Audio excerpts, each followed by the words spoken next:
Relation के बाद हल्की सी ब्लीडिंग का आना। यदि ये ब्लीडिंग कभी कभार आती है तब कोई प्रॉब्लम वाली बात नहीं है। यदि ये ब्लीडिंग हर बार ही आती है, हर बार रिलेशन बनाने के बाद आपको एक धब्बा आता है या धब्बे से ज़्यादा 2-3 ड्रॉप आते हैं ब्लड के, या हल्की सी ब्लीडिंग स्टार्ट हो जाती है, तब फिर आपको डॉक्टर को मिलने की ज़रूरत है। एक बार हो रहा है तो कोई समस्या वाली बात नहीं है, यदि बार बार हो रहा है तो डॉक्टर को मिलना पड़ेगा। नमस्कार, आपका बहुत बहुत स्वागत है आपके अपने YouTube चैनल में।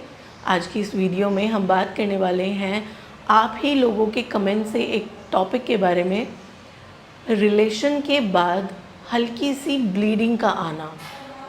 क्या ये सामान्य होता है या ये कोई प्रॉब्लम वाली बात है? देखिए, यदि ब्लीडिंग कम है तो सामान्य है, कभी कभार है तो कोई प्रॉब्लम वाली बात नहीं है, नॉर्मल है।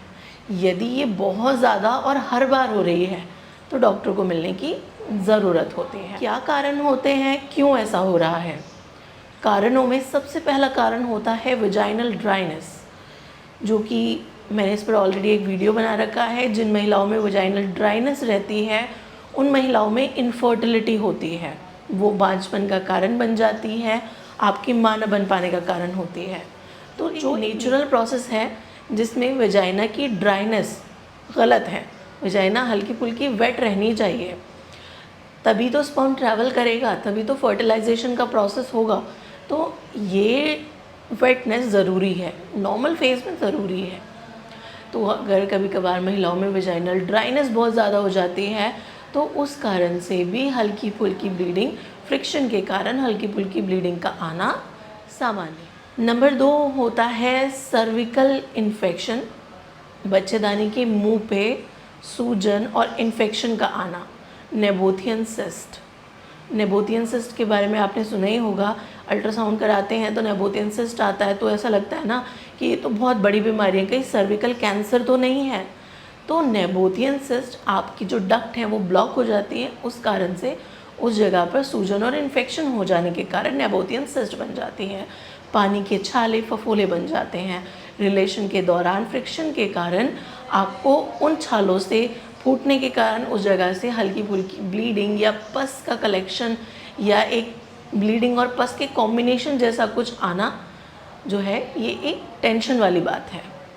इस दौरान दर्द बहुत ज़्यादा होता है, ब्लीडिंग भी आ रही है, तो हो सकता है नेबोथियन सिस्ट के कारण हो, आपको बच्चेदानी के मुंह पे इन्फेक्शन हो गया है या बच्चेदानी के मुंह पे सूजन आ गई है।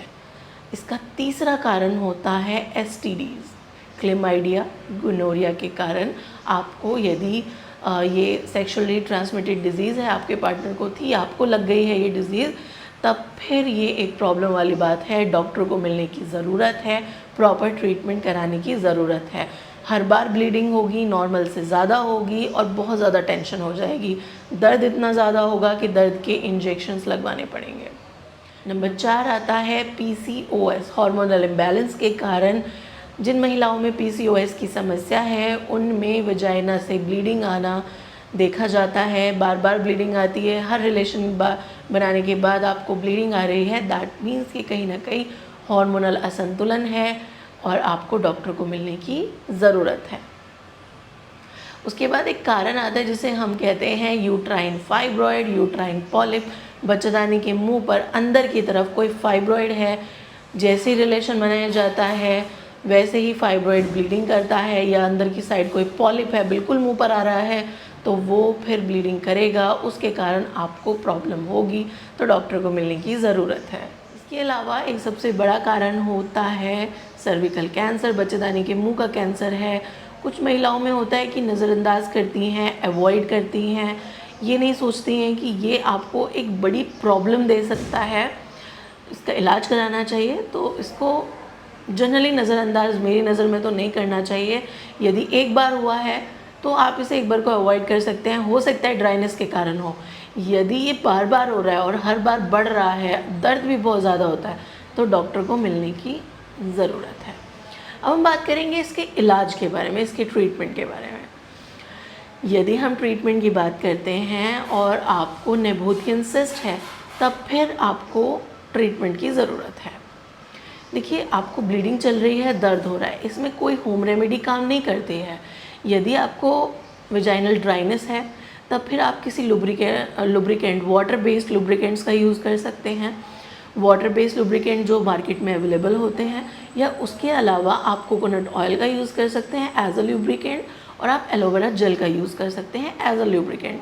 खाने में पीने में आपको पानी पीना है, बहुत सारा पानी पीना है, कंप्लीटली हाइड्रेशन के साथ आपकी बॉडी रहनी चाहिए। आपको पानी पीने की ज़रूरत है, 2 से 2.5 लीटर पानी पर डे पीना चाहिए।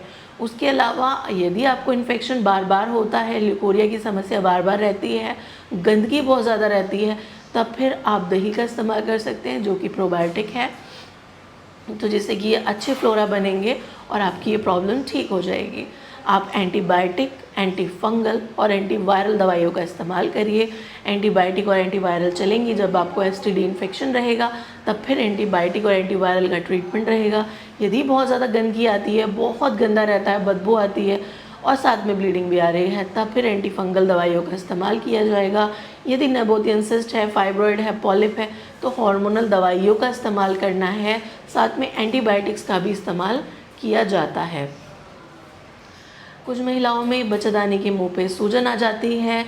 सूजन के लिए सिट्स बाथ का इस्तेमाल किया जाता है। गर्म पानी में आपको गर्म पानी एक टब में करना है और उसके अंदर बैठ जाना है, जिससे कि आपके वजाइना को हल्का सा सेक मिलता है, अंदर थोड़ी हीट पहुंचती है और सारी सूजन उतर जाती है। यदि ब्लीडिंग बाहर से आ रही है, कहीं पर दाना बना हुआ था, छाला फफोला बना हुआ था, तब फिर आप उसमें एक आइस पैक का इस्तेमाल कर सकते हैं, उससे भी आपको रिलीफ मिल जाता है। वेजाइना की साफ़ सफाई बहुत ज़्यादा ज़रूरी है। आगे से पीछे की तरफ सफाई होनी चाहिए, पीछे से आगे की तरफ सफाई नहीं की जाती है। कोशिश करनी है कि आप नॉर्मल सोप और पानी से ही क्लिनजिंग करें। वी वॉश, इंटीमेट वॉशेस का इस्तेमाल थोड़ा सा कम करें। यदि डॉक्टर ने प्रिस्क्राइब किया है तो करिए, अननेसेसरी ख़रीद कर नहीं करना है। कॉटन के अंडरगारमेंट्स पहननी है और बहुत ज़्यादा सफाई रखनी है, प्रॉपर हाइजीन का ध्यान रखना है। आप लहसुन का इस्तेमाल भी कर सकते हैं। लहसुन के अंदर एंटीबैक्टीरियल और एंटी फंगल प्रॉपर्टीज़ होती हैं, तो लहसुन का इस्तेमाल भी किया जा सकता है। विटामिन सी रिच फूड का इस्तेमाल करिए, जैसे कि आंवला, संतरा, मौसमी, आप इनका इस्तेमाल कर सकते हैं। ये बहुत ज़्यादा महत्वपूर्ण है महिलाओं के लिए। रंग बिरंगे और खट्टे फल महिलाओं के लिए बहुत ज़्यादा फ़ायदेमंद होते हैं, तो इनका इस्तेमाल आप अपनी डे टू डे लाइफ में कर सकते हैं। पानी पीजिए, साफ़ सफाई रखिए, कॉटन के अंडरगारमेंट्स पहनिए, विटामिन सी वाला खाना खाइए। आप दही खा सकते हैं, आप लहसुन खा सकते हैं। ऐसे बहुत सारी चीज़ें हैं जिनका इस्तेमाल आप कर सकते हैं। इनमें कोई पर्टिकुलर होम रेमेडी नहीं होती। आप सिट्स बाथ ले सकते हैं, गर्म पानी में बैठिए, टब के अंदर बैठिए, उसे सेक लीजिए, वो ज़्यादा फ़ायदेमंद होती है। तो जिन महिलाओं को ब्लीडिंग आती है, रिलेशन के बाद दर्द भी होता है, तो घबराइए नहीं, डॉक्टर को मिलिए, ये बिल्कुल ठीक हो जाएगा। उम्मीद है दी गई इन्फॉर्मेशन आपके लिए हेल्पफुल रही है। यदि वीडियो हेल्पफुल है तो ज़्यादा से ज़्यादा महिलाओं से शेयर करिएगा। यदि आप चैनल पर नए हैं तो सब्सक्राइब करें, बेल आइकन को दबाएं, जिससे सबसे पहले नोटिफिकेशन आपको मिल सके। धन्यवाद।